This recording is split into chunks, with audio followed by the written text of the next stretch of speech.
الكريم. أما بعد فأعوذ بالله من الشيطان الرجيم. بسم الله الرحمن الرحيم. وما كان لمؤمن أن يقتل مؤمنا إلا خطأ ومن قتل مؤمنا خطأ فتحرير رقبة مؤمنة ودية مسلمة إلى أهله إلا أن يصدقوا فإن كان من قوم عدو لكم وهو مؤمن فتحرير رقبة مؤمنة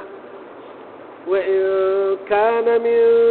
قوم بينكم وبينهم ميثاق فدية مسلمة إلى أهله وتحرير رقبة مؤمنة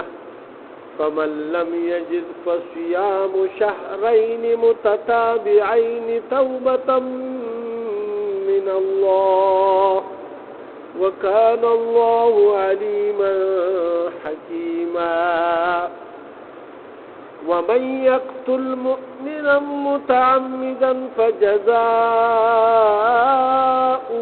جهنم خالدا فيها وغضب الله عليه ولعنه وأعد له عذابا عظيما. صدق الله العظيم. فدی آیاتونو کې الله سبحانه وتعالی د یو مؤمن د قتل مبارک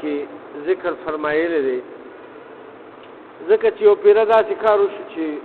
هغه واقعه د دې نه مخکې رکوع کې تېره شوه چې یو وطن باندې مسلمانانو یعنی حمله کوله او رسول الله صلی الله علیه وسلم دغه فوج دغه خلکو طرف ته لېږلی و. هغې کې یو کس داسې و چې هغه په دی باندې یعنی مسلمانو سلام یې پرې واچولو خو هغه خپل اسلام پټ کړی و هغې نه د کفارو د وجې نه. خو چې دی یې ولیدل د مسلمانانو فوج نو هغه ورته السلام علیکم او په یو روایت کې راځي چې هغه وایي اشهد ان لا اله الا الله واشهد ان محمد رسول الله. خو لیکن هغه د هغې امیر حکم وکړو وروي نو هغه مړ کړو چې مړې کړو بس هغه ګډې بیزې او د هغه ټول مال یې واخېستو. وایي دا زه د یېرې نه ووایي دا کلمه یاره سلام یې په کوم چې واچولو دا د خپل مال د بچ کولو لپاره داسې کار وکړو. ګوره الله سبحانه وتعالی د موقع محل مطابق دا کلام پاک نازل کړی دی. واقع وشوه په صحابو کې هم دوه ډلې شوې ورته چې تاسو یو مسلمان ووژلو او کلمه ووایي هغه ورته د یېرې نه ویلې. رسول الله صلی الله علیه وسلم ته چې واپس راغلو کارګزاري بیان شو. کارګزارۍ کې دا خبره مخې ته راغله چې یاره جي هغه کلمه ووایي. په بل روایت کې راځي چې هغه سلام واچولو. بعضې کتابونو کې دا راغلي چې دا بېلې بېلې واقعې شوي یو لښکر سره شوي وه بله بل لښکر سره شوي وه. سلام والا یو لښکر سره شوي وه او دا کلمې والا بل لښکر سره شوي وه. نو خیر خو الله سبحانه وتعالی دا وفرمایل په هغې کې چې تاسو باندې څوک سلام واچوي یا هغه خپل د کلمې اظهار وکړي نو تاسو د دا حق نه دی په کار چې تاسو هغه بیا ووژنئ. یو مسلمان تاسو ووژنئ. نو فرمایي چې بیا رسول الله صلی الله علیه وسلم ډېر زیات خفه شو او هغه صحابي ته دومره سخت الفاظ استعمال کړي چې په ورځ د قیامت کله تا نه بیا یعنې ستا مقابله کې کلمه ولاړئ نو زه به ستا بیا مدد نه شم کولی. چې کلمه ستا په مقابله کې ولاړئ نو هغه خو بیا ډېره ضرور چې ستا یو مسلمان ووژلو. یعنې تاسو د دې نه دا اندازه ولګوئ چې د مسلمان وجل چې هغه کلمه ګو وي نو هغه به نه وژنئ. نو دلته کې اوس الله پاک په دې رکوع کې الله سبحانه وتعالی دا فرمایي وما كان لمؤمن او ندی یو مؤمن لا دا کار روا او نه جایز دی غلدا ان یقتل مؤمنا چې قتل کی یو مؤمن مسلمان لرا الا خطا مگر په خطا سره. خطا څه ته وایي؟ خطا داسې وایي لکه یو ښکاري دی، یو ښکار هغه سوی روانو ده، هغه سوی باندې ډزو کو یا غشی ورپرېښو او په دې کې دغه سړي منډه کو، هغه تیر ته یا هغه ګولۍ ته هغه سړی مخې ته راغو په غلطۍ سره، خو هغه نه وویشتې، ویشتو یې ښکار ویشتو یا څه که نه یې څه نشانه ویشته ولته کې مخې له څوک مطلب دی راغو بس اچانک هغه بس ووجله شو. یا مثال اکسیډنټ شو، په هغې کې څوک په کس خو نه وجلي که نه، نو یا لکه مثال که نه، نو دا مختلف دغه دي چې یعنی یا تاوی چې یاره دا څه حیوان دی ناست دی او هغه باندې تا ډز وکړو او هغه انساني بیا وروسته وړه کړي، نو هغه پته ولګي چې انسان دی، تیارې وي لږه داسې څه صورت حالي، یعنی مختلف داسې طریقې. خو زه په کس د زړه د کس نه یعنی دغه سړی ده وژلی نه دی، زه دغه سړی د زړه د کس نه نه دی وژلی، او دا خطا ده. نو الله سبحانه وتعالی دلته کې دا فرمایي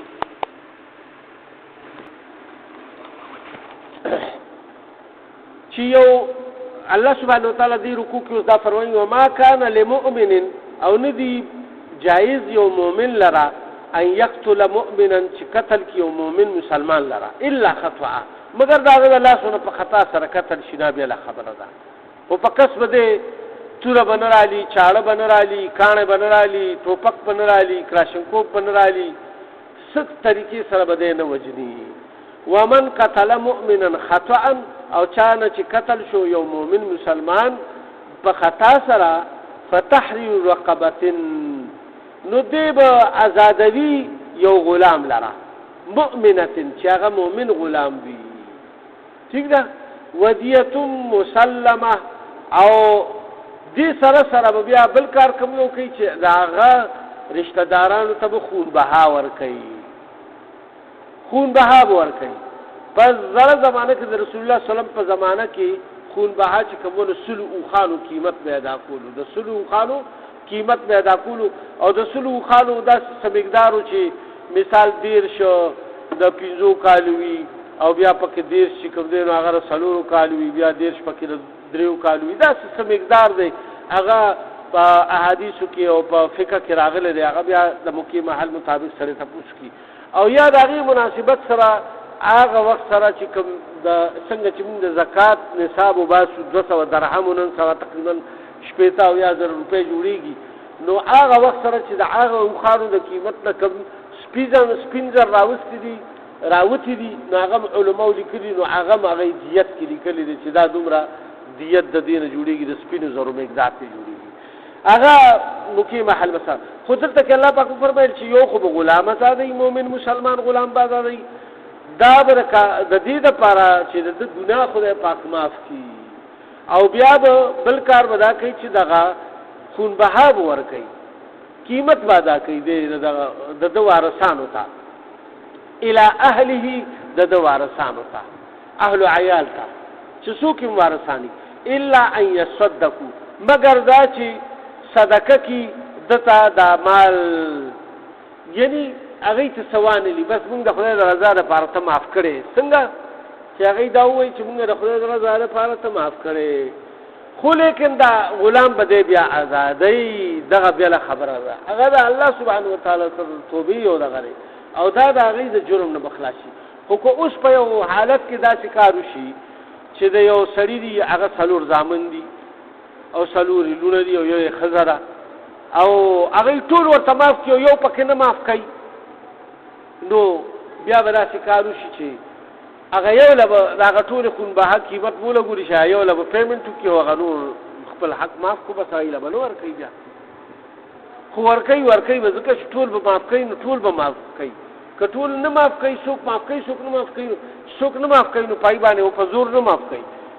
هغه به مطلب دا دی چې هغه ته به پیمنټ کېږي، هغه له به پیسې ورکولی شي،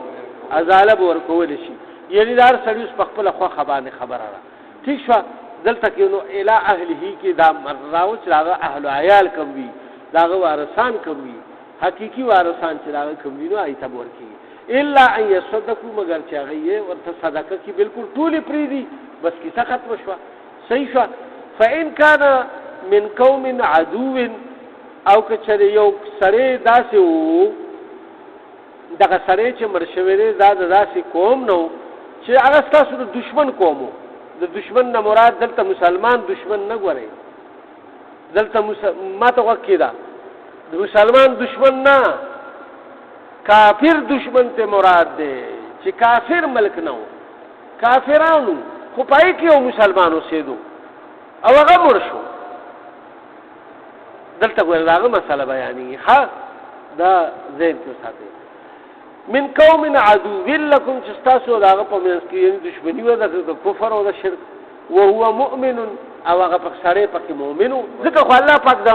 مؤمن خبره وکړه کړي چې کوم دشمن شو مطلب د مؤمن او د مسلمان په خبره نه و بیا د مؤمن خبره پکې خدای پاک سره کوله. د دې مراد دا شو چې مؤمن خبر راغه دغه مخکینی کافران دي خو دې پکې مؤمنو او دې ولګینو په ګولې باندې یا په غشي باندې یا په طریقه باندې دې مړ شو. ها فتحرير رقبه مؤمنه نو بیا به صرف آزادول وی د یو غلام مؤمن مسلمان هغه بستا غاړه واله خلاصيږي خو پیمنټ پکې نشته ځکه چې کافر ستا وارث نشي جوړ دی هغه له پیسې نه ورکوي کافرانو له خپل پیسې نه ورکوي بس صرف هغه سره چې تاسو به بس یو غلام بازار دی. اوس الله پاک بل دغه بیانې دا دو صورت خوش وکړه اوس درې صورت بیانې. وان كان من قوم بينكم وبينهم ميثاق او کچریوی د یو قوم تاسو او دغه قوم په وینس کې وعده یعنی وعده د امن وی تاسو دغه په وینس کې وعده شوی چې به یله کوم په تاسو عمل نه کو او هغه وی چې موږ په تاسو عمل نه کو چا کافر قوم دی او مسلمان قوم دی د مسلمان قوم سره خورو دا کار ستنه چې تی بنا حق باندې وځي. دلته کې الله پاک دا فرمایي چې د کافرانو تاسو سره معاهده کړی میثاق کړی دی معاهده امن ده نو بیا چې کوم دی بیا به څنګه چې فدیه مسلمه نو بیا به دغه کافر قوم ته تاسو بیا پورا خون بها ورکوي د خون بها قیمت به ادا کوي مسلمه پورا ادا کوي ورته الى اهله دغه اهل عیال تا وتحرير رقبه تم مؤمنه او دې سره بیا تاسو څه کوي چې بیا به یو غلام مسلمان به آزادوي دواړه کار به کوي څنګه چې پړمبي طریقه کې دواړه کارو په دویمه طریقه کې بیا کافرانو نو هغه له چونکه زمونږ مال او ارسان هغه دي چې جوړېږي نو هغه له بنور کو او په دریمه صورت کې چونکه میثاق شوی دی وعده او وعید شوی دی چې به موږ تاسو نه څوک نه وجنو تاسو زمونږ نه څوک تاسو په موږ عمل نه کوي موږ په تاسو عمل نه کوو نو بیا به پورا ارسه کوي څنګه چې یو عام مؤمن مسلمان. فمن لم يجد فصيام اوس یو سره دی هغه سره د غلام د آزادولو غلام ور سره نشته او د غلام د آزادولو پیسې ور سره نشته اخون بها و تاغي معاف کا خون بها و تاغي معاف کا خلق و تماف کا او د سره غلام نشته او چې غلام نشته د غلام پیسې ور سره نشته غریبم دی نو دې بس کوي بیا به د لپاره الله پاک فرمایي چې نو فمن لم یجد نو بس سره چې دې دوار سيزونه نینو فصيام شهرين متتابعين نو دې بروجینی سي دو میاشتې پر لپسې څه چل وکي دو میاشتې به پر لپسې نشي پکې به د اس وجه نه بده پکې ناغنه راوي ناغه پکې بیماری پکې نه دا ډېر سختي روجي دي لیکي به نشي کنه نو هغه بیا لره چې مرته یو سړی نږدې نه بیا خبره خو لیکن دې به نشي تر هغه پر چې کبه پر د استطاعت وی قوت طاقت لري هغه پر به نشي دومره سخت جرم دی ګور استاد سوچ په دی یو مسلمان وجنه اوس نن کفار زمون په مینس کې یو داسي ډوکی را چولې دي د علاقو په سطح باندې د مذهبونو په سطح باندې چې یو مسلمان لګي د بل مسلمان سټ وهي او خوشحاليږي هغه چې د یو طرف والا مسلمان سټ وهي امړ کی نو هغه خوشحاليږي او چې دې دا ولګي هغه کې ډېر مړکی وینه نه پکې دومره وجې دي به دې باندې سوچ پکار نه قرآن دغه نه بیا سوچ پکار دی او شیطان خو نورانی جادو خلکو ته چي تعالی ودا سلاسه مسائل مخه تراولي تا ته خبره جائز کار کی چې د کفر کړي دي د شرک ور الله پاک د کوم نه خبره شروع کړی دا تر دې پورې چې یو کافر ملک یو سړی اوسېږي هغه باندې سلام واچو هغه خپل ایمان پټ کړی دی او هغه بس کلمه وی چې کلمه وی تا دا هغه ته امن شو هغه ته نه وجدي بس هغه کلمه وی هغه باندې الله ستول استا حق نشته کاغه هر جبه نه د هر علاقې نه د هر دغه اوس مثال یو علاقه باندې یو مجاهدین ورغه او هغه کلمه وی او आवाज بلند کو منځ باندې تولید او طبيعت یو پای باندې ډزه کې هغه مړکه څومره ظلم دی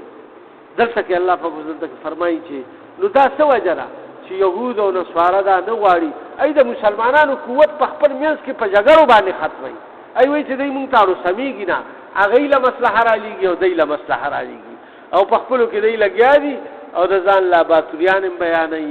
یو بیانې یو بلم بیانې چې موږ داسې کارو کو او د یو بل یتیمانان کوي یو بل بے کور کوي کافرانو کې دونه قوت طاقت نشته چې هغه مسلمان دومره دغه کی هغه د دې انتشار نه فائدہ اخلي کومه زمانه نه دا انتشار روان دي او مسلمانان د دې ټول نشانه جوړ شوي دي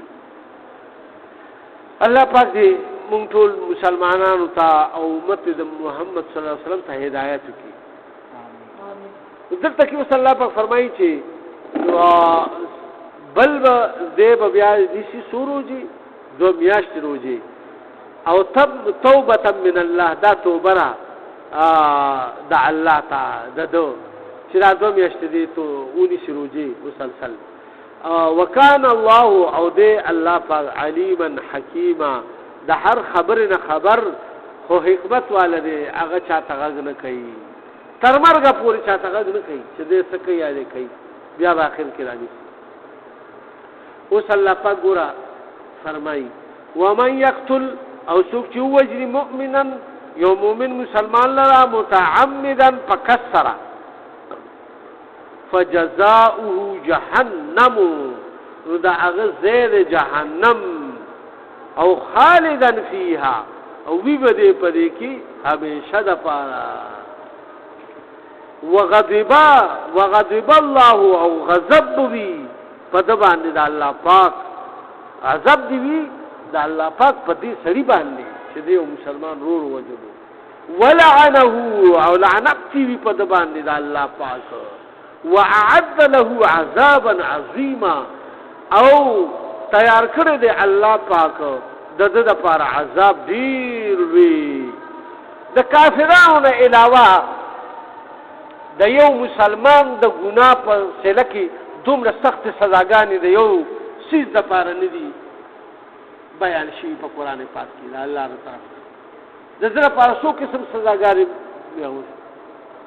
رومبه خو یو دا سزا او تمنو شي چې دې بچ کوم دې همیشه لپاره په جهنم کې دیم نمبر دې په غضب الهي کې د الله په غضب سره به هر وخت کړوي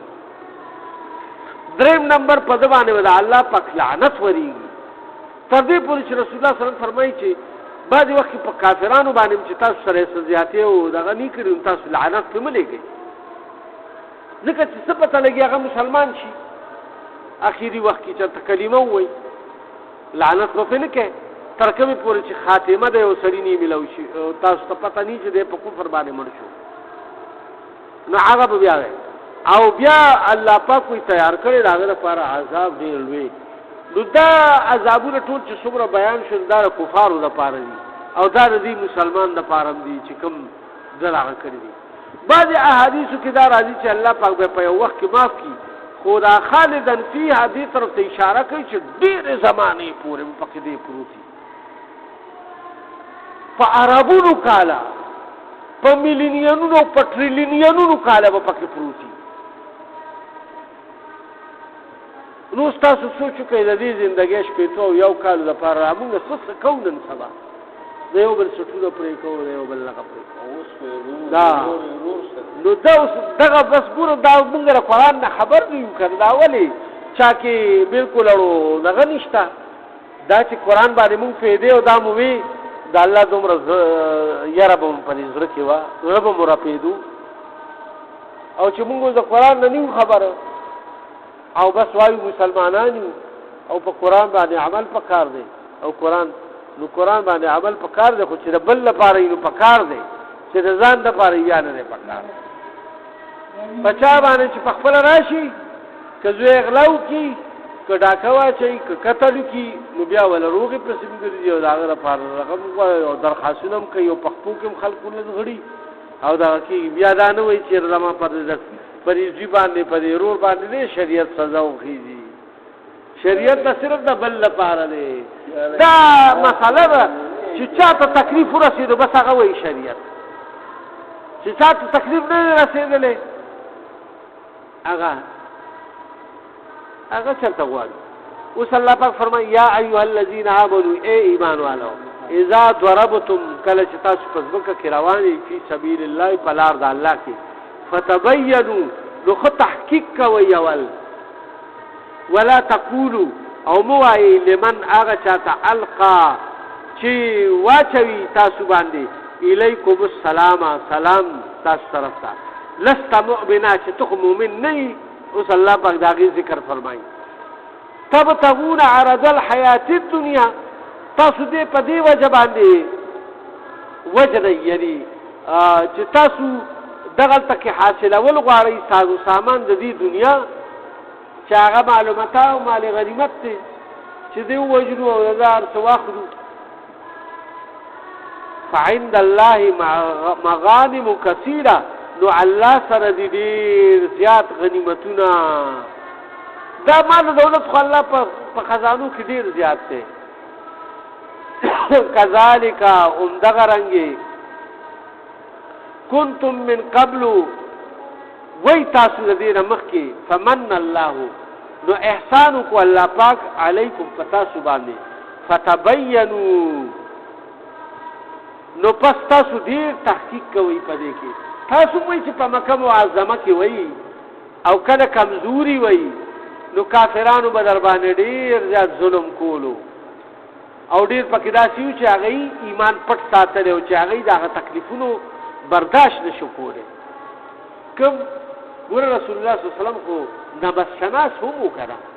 چا به چې څوک د یو قبیلې نه یو کس راغو هغه کلمه وي مسلمان وشو ورته یې خپل ایمان پټ ساته تر دې پورې چې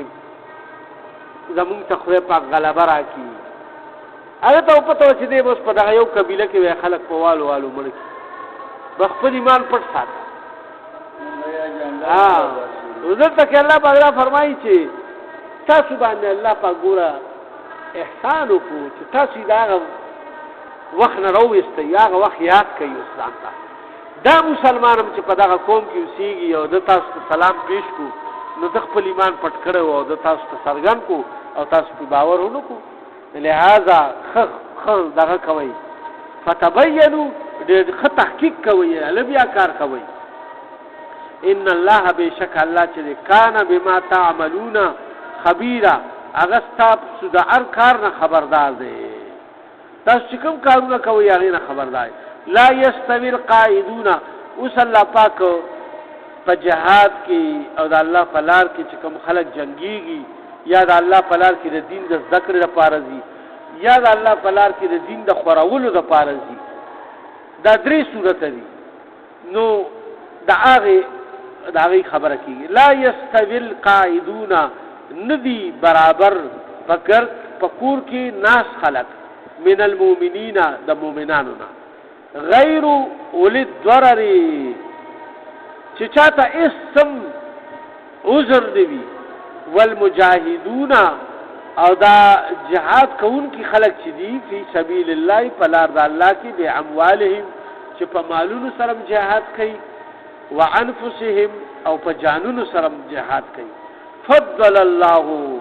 الله پاک ډیر فضیلت ورکړي دي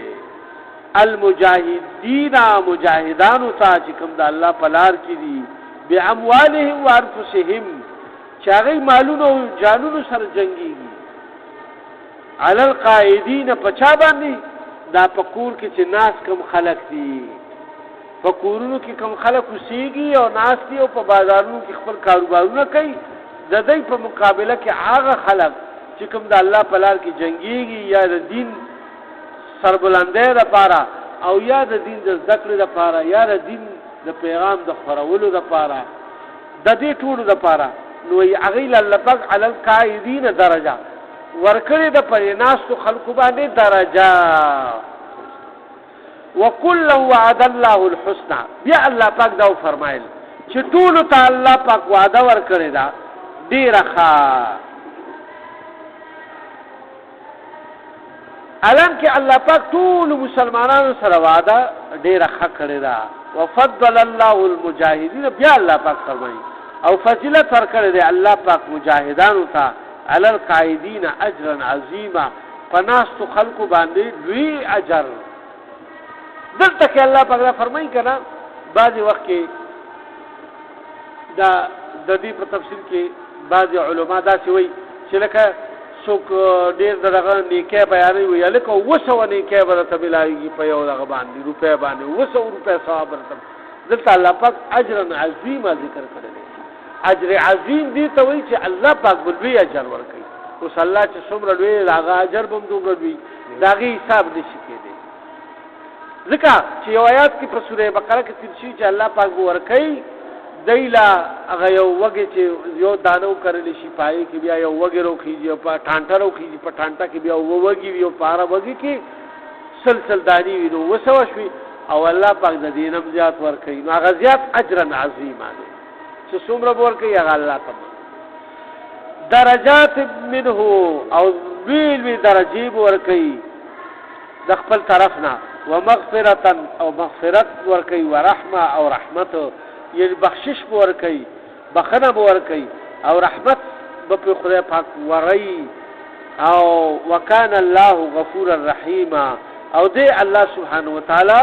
بخون کې او مهربانا په هر حال کې رحم کوونکی او مهربان دی خو موږ او تاسو کم از کم چې الله سبحانه وتعالى ته متوجي شو او د الله سبحانه وتعالى په حکم باندې عمل کو نو موږ ته ولا ټول جمله ملایي الله پاک دې موږ ټول له عمل توفیق راکړي وما علينا الا البلاغ صدق الله العلي العظيم یا الله زموږ والد ټول ګناونه معاف کړي موږ ته زموږ بچو ته ټول موږ انسانانو ته هدایت نصیب کړي موږ سره رحم کرم والا معاملې په دنیا او په آخرت کې یا الله دا چې کارونه روانواري تاسو د رضا او د لقاء او د قرب سبب دا چې کارونه په امان کې چې پای ستا ناراضه کیږي دریاکاره تکبر غیبت درو بهتان تراشه چغل خورا رام خورا شو خورا رام په امان کې یا الله په خپل لار کې د زور لپاره قبول کړي یا الله رحم کرم والا معاملې مسلمانانو سره ټول سره وکړي په اخر کې مداز مشاره کریمه نصیب کړي لا اله الا الله محمد رسول الله